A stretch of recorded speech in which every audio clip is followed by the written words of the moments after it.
Welcome to our channel. Today we how to authorize portfolio watchlists on Yahoo Finance. Easy tutorial step by step clearly.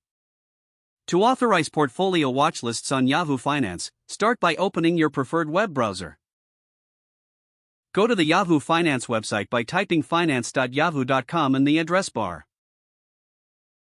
Once the page loads, ensure you are logged in to your Yahoo account. If you are not logged in, click on the Sign In button located in the top right corner.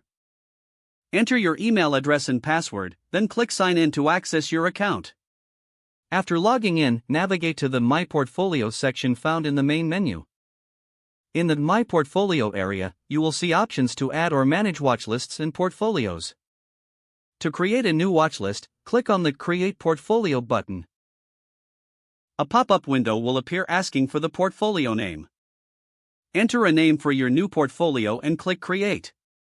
Your new portfolio will now be listed under My Portfolios. On the portfolio page, look for the Share option, usually found in the top right corner. Click on Share, and a dialog box will appear with sharing options.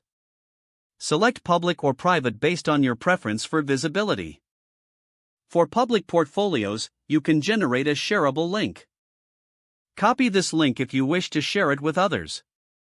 If you opted for a private setting, only you can access this watchlist. Once you finish selecting your preferences, click on Save.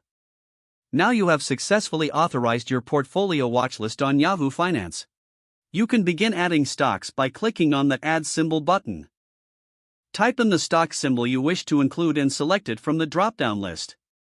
Click Add to include the stock in your watchlist. Repeat this process to add more symbols as needed.